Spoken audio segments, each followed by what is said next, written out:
ce live du lundi, ravie de vous retrouver. J'espère que vous avez passé un agréable week-end, que vous êtes en forme pour redémarrer cette semaine. Nouvelle semaine, nouvelles opportunités de faire mieux. Voilà, c'est l'idée avec ce live du lundi, toujours vous donner un petit coup de boost. Bienvenue dans ce live. Un coup de boost pour redémarrer ensemble la méthode Isabelle Minceur. Avec aujourd'hui un thème consacré à la balance. La balance, j'en entends énormément parler, que ce soit en consultation ou dans mes programmes de groupe. Alors j'ai intitulé ce live « La balance amie ou ennemie ». Voilà, je vous ai fait un... Bonjour Catherine. Je vous ai fait un petit sondage en story pour savoir si la balance pour vous était plutôt votre ami ou plutôt votre ennemi. Et c'est vrai que ce qui est ressorti, en tout cas jusqu'à présent, c'est qu'on a plutôt des personnes qui...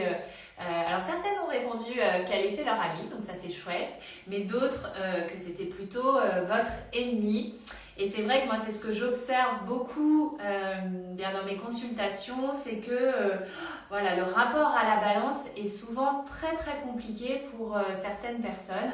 Et c'est de ça que je voulais vous parler pour vous aider petit à petit à vous sortir de ce rapport compliqué à la balance pour avoir un rapport beaucoup plus apaisé. Alors moi ce que je vous conseille déjà par rapport à ça, ne serait-ce que le petit sondage que je vous ai fait en story, est-ce que c'est votre ami ou votre ennemi, ça vous permet déjà de vous positionner.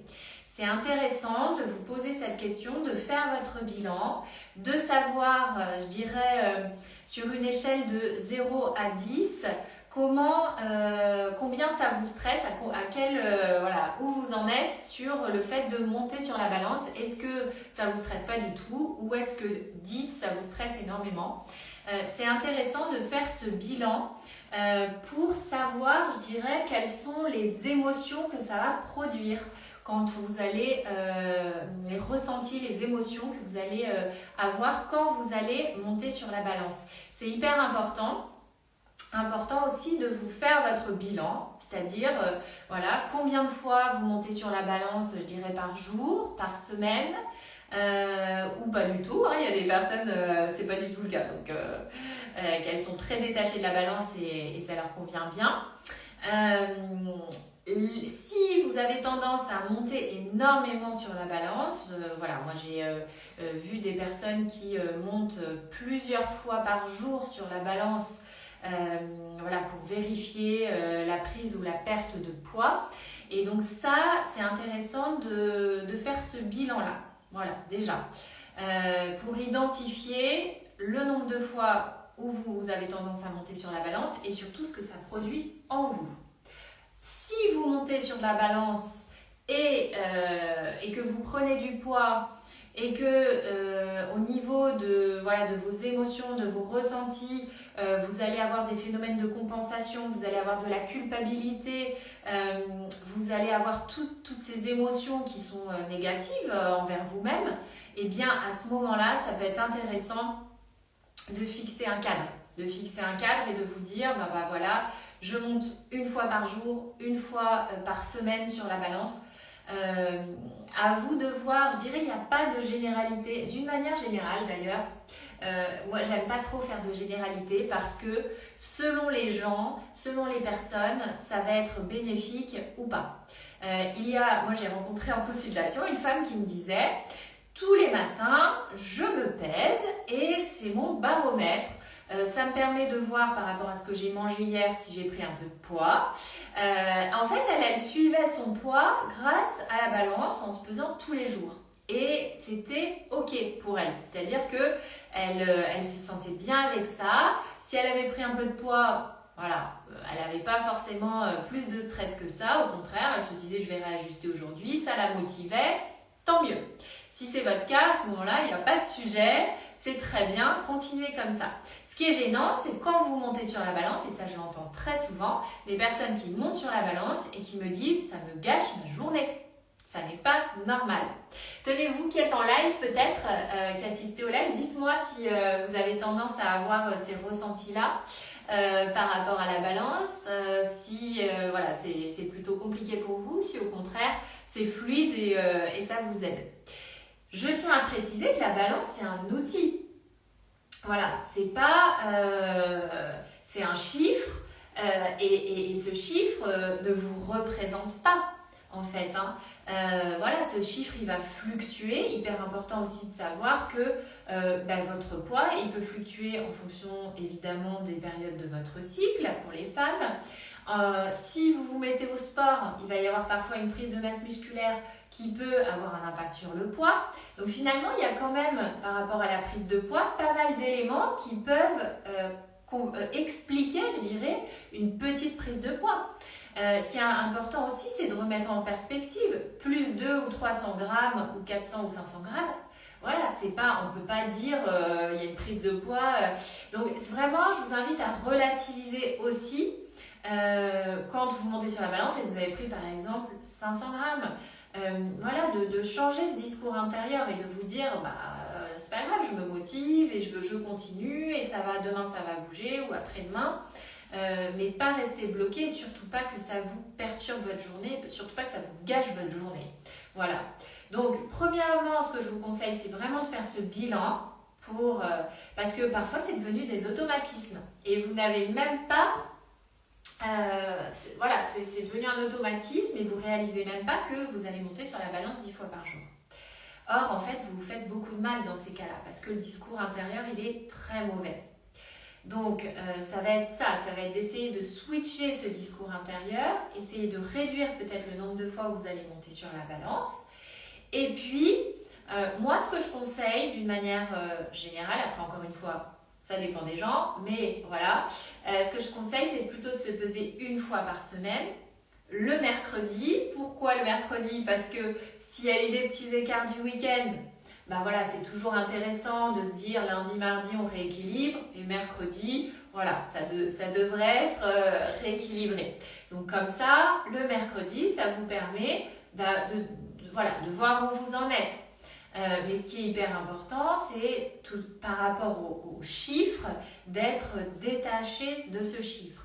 Ce que je vous conseille aussi, c'est d'avoir des suivis en parallèle du nombre de centimètres, d'avoir peut-être des vêtements test, si vous avez un pantalon test, pour avoir d'autres outils de mesure de l'évolution de votre poids. Et de votre silhouette. Voilà. Important aussi de voir les bienfaits. La méthode Isabelle Minceur, pour celles qui la suivent depuis quelques temps, vous savez que ça n'est pas qu'une méthode pour perdre du poids, c'est aussi et surtout une méthode pour se sentir mieux, en meilleure santé, plus d'énergie. Donc ça, c'est important aussi de pouvoir noter qu'est-ce que ça vous apporte au-delà du poids. Voilà. Est-ce que vous dormez mieux? Est-ce que vous êtes en meilleure santé? Est-ce que vous avez plus d'énergie? Tout ça, c'est hyper important et ça va aussi vous aider à continuer et pas rester focalisé sur votre poids. Intéressant aussi de vous poser la question si vous avez tendance à vous peser beaucoup. Souvent, ce sont des personnes qui vont chercher une manière de contrôler quelque chose. Et souvent, c'est important aussi de vous demander s'il y a des périodes dans l'année où vous avez tendance à vous peser davantage que d'autres. Parce que souvent, pour les personnes qui sont assez contrôlantes, les fois où elles vont avoir tendance à se peser énormément, c'est peut-être qu'elles sont dans des périodes plus stressantes. Parce que du coup, vous allez chercher à avoir un contrôle sur votre poids là où vous n'avez peut-être pas le contrôle dans d'autres aspects de votre vie. Donc voilà, intéressant aussi de faire ce parallèle-là avec la balance. Voilà. Donc moi, ce que je vous invite vraiment à faire, c'est à prendre du recul par rapport à ce poids qui n'est finalement qu'un chiffre, à vous rappeler que votre valeur ne dépend pas de votre poids, que le poids peut varier d'une personne à une autre. D'ailleurs, certaines personnes vont faire un poids identique, mais en termes de silhouette, ça va être complètement différent. Donc vraiment ne pas s'attacher à un poids en particulier. Et d'ailleurs, ce que j'observe dans mes accompagnements, c'est que certaines personnes arrivent en rendez-vous et me disent voilà, moi je veux atteindre ce poids. Donc on met ce poids en objectif, on avance dans l'accompagnement et puis petit à petit les personnes perdent du poids. Sauf que souvent, ce qui se passe, c'est qu'à 2 ou 3 kilos de l'objectif, elles me disent en fait, je me sens bien. Voilà. Donc c'est intéressant. Parfois, vous avez une idée de poids cible, mais en réalité, vous vous sentez bien avec 2-3 kilos de plus. C'est ça qu'il faut chercher. Il faut vraiment chercher à se sentir bien.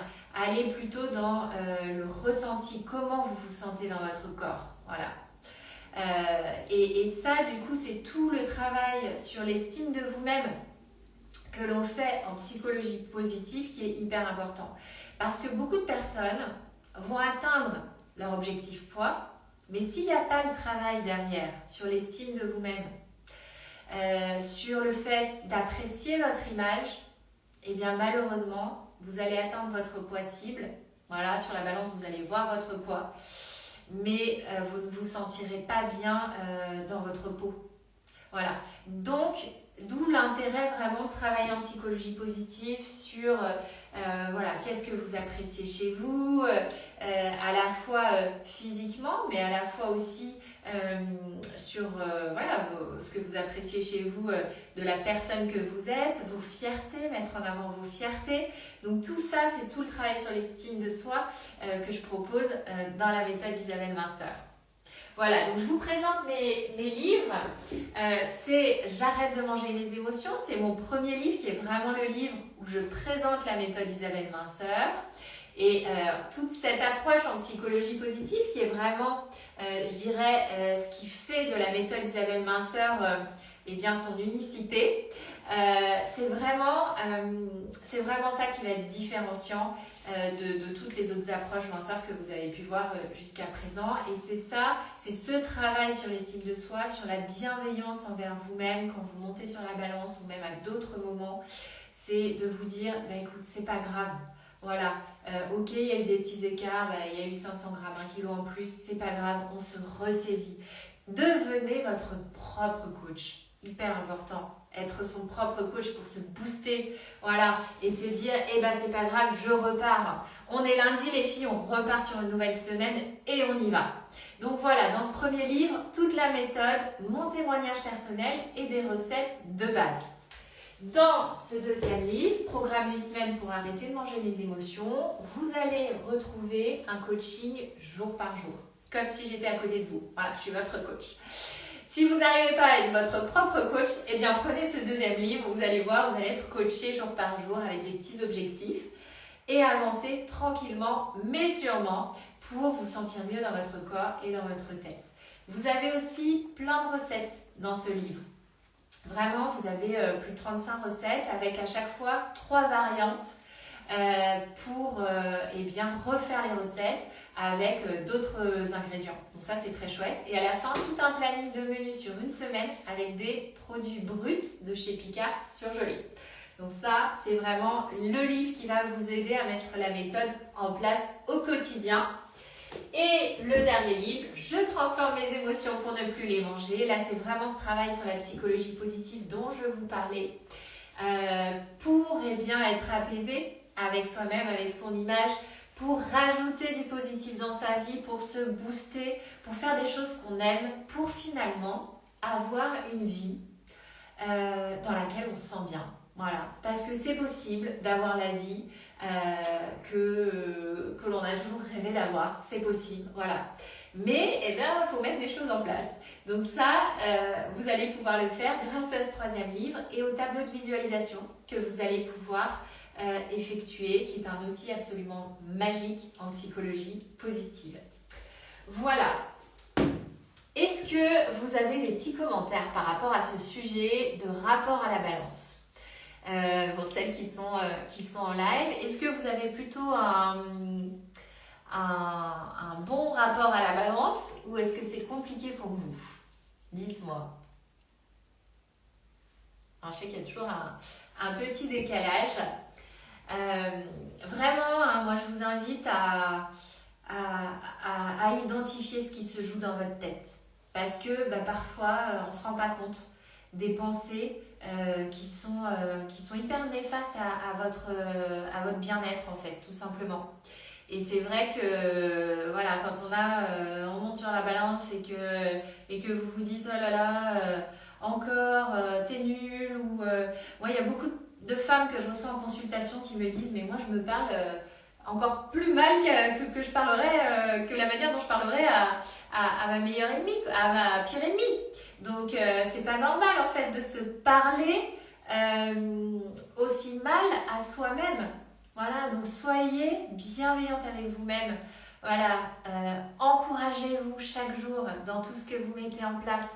Et quand vous montez sur la balance, eh bien, voilà, faites-le si vous sentez que ça va vous faire du bien, si vous sentez que ça vous fait trop de mal, dans le placard la balance, et vous allez la ressortir quelques temps après quand vous serez un peu plus apaisé. En revanche, je vous invite quand même à monter sur la balance, je dirais de temps en temps, ne serait-ce que pour vérifier, pour ne pas laisser le poids s'installer de nouveau, notamment si vous avez déjà perdu, que vous sentez que ça repart de l'autre côté, ne laissez pas le poids s'installer trop. Voilà. Au-delà de 2-3 kilos, ça devient de nouveau compliqué. Enfin, pas compliqué, mais disons que vous allez refaire plein d'efforts pour reperdre du poids alors que peut-être vous aviez déjà perdu. Donc moi, voilà, quand c'est 2-3 kilos à perdre, ça se fait facilement. En revanche, si vous laissez le poids s'installer, malheureusement, ça peut être demander plus d'efforts, donc c'est dommage. Donc là, allez vous peser sur la balance, c'est intéressant pour ça, pour faire ce suivi-là et pour aller vous donner un petit coup de boost.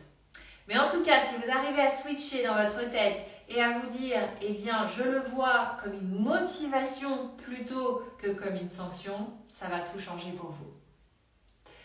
Voilà. Je ne sais pas si vous avez des questions. N'hésitez pas si vous avez des petites questions par rapport à ce sujet ou à autre chose. Sinon, je vais clôturer le live. Vous rappelez qu'on garde la motivation, anticipation, discipline, positivité. C'est les 3 mots de la méthode Isabelle Minceur. On repart ensemble pour une semaine. Aujourd'hui, c'est la chandeleur. Je vous ai partagé ma recette de crêpes. Voilà, on se fait plaisir, on profite des bons moments. C'est ça la psychologie positive. C'est aussi vraiment se dire que la vie est chouette, qu'on profite des bons moments, on profite des gens qu'on aime. On se fait plaisir, un max d'émotions positives. Ravie de vous booster, Corinne. Merci pour votre retour, c'est trop gentil. Voilà, donc les filles, voilà, on avance, on est fiers de... Voilà, soyez fiers de vous. Vous avez assisté à ce live, vous avez déjà enclenché des choses, vous regardez ce live en replay, soyez fiers de vous, c'est ça le plus important. Un petit conseil pour le tableau de visualisation, perso, j'ai du mal à le faire. Alors, le tableau de visualisation, il faut s'y mettre. Il faut vraiment vous dire, là, je me bloque un créneau dans l'agenda, comme si c'était un rendez-vous chez le dentiste. Et après, vraiment, je vous conseille mon 3e livre parce que vous avez des modèles de tableaux de visualisation par tranche d'âge. Donc, si vous avez la trentaine, vous avez un modèle. Donc, ça va vous donner plein d'idées. Le problème du tableau, c'est que souvent, vous n'avez pas d'idées. Alors que dans ce livre, je vais vraiment vous donner des idées par tranche d'âge. Donc, vraiment, c'est ça qui est intéressant. Et à la fin, vous avez des petites étiquettes à découper que vous pouvez aussi coller sur le tableau. Voilà. Donc vraiment, le tableau, c'est un outil magique, mais c'est vrai qu'il faut s'y mettre. Là allez-y, parce qu'on est déjà, vous voyez, on est déjà début février. Donc un tableau sur une année, c'est super de pouvoir suivre un tableau sur une année. Donc voilà, c'est juste un moment de s'y mettre. Et une fois qu'il est fait, vous allez être super fiers de vous. Donc faites-le, Corinne. Alors attendez, Catherine, je ne me pèse presque jamais. Je le sens dans mes pantalons si je grossis un peu, 1 à 2 kilos près. Voilà, ça c'est super parce que du coup ça veut dire que tu es vraiment très proche de tes ressentis. Donc ça c'est l'idéal. Vraiment, quand tu sens, voilà, tu sais que il faut t'y remettre, faire ce qu'il y a à faire pour peut-être perdre ces kilos. Et comme tu dis, 1 à 2 kilos près. C'est parfait, voilà, tu vas pas au-delà parce que quand on va au-delà, c'est plus compliqué, c'est plus d'efforts en tout cas. C'est faisable évidemment de reperdre, mais tout de suite c'est plus d'efforts. Donc au top Catherine, continue comme ça. Super, en tout cas les filles, je vous souhaite... Alors attendez, il y a des messages, je n'ai pas le 3e livre, je vais l'acheter. Oui, je vous le conseille vraiment parce que pour le tableau, ça va vous aider. Je suis gênée par rapport au tableau de visualisation car je ne veux pas que quelqu'un puisse le voir. Ah oui, Catherine, je comprends. Je comprends. Alors, moi, c'est vrai que je le mets dans ma table de nuit et il n'y a personne voilà, qui va les fouiller dans la table de nuit. Sinon, ouais, trouver un endroit. En fait, il faut vraiment que tu te trouves un endroit voilà, qui soit dans ta routine du quotidien. Peut-être un placard. Ça peut être aussi, tu vois, tu glisses dans ton placard à vêtements et le matin, quand tu prends tes vêtements, tu le regardes. Tu peux trouver un petit stratagème comme ça. Mais je comprends parce que c'est hyper personnel, un tableau de visualisation. Je comprends tout à fait. Hop, voilà, c'est bon. Je crois que j'ai vu toutes les petites questions. En tout cas, les filles, continuez comme ça. Faites votre tableau. Motivation, on ne lâche rien. Moi, je reste avec vous toute la semaine. Par des petites vidéos en story comme d'habitude. Je vous souhaite une très belle journée. Et je poste ce live en replay. Si vous avez des questions, vous pouvez les mettre en commentaire. Je vous embrasse. À bientôt.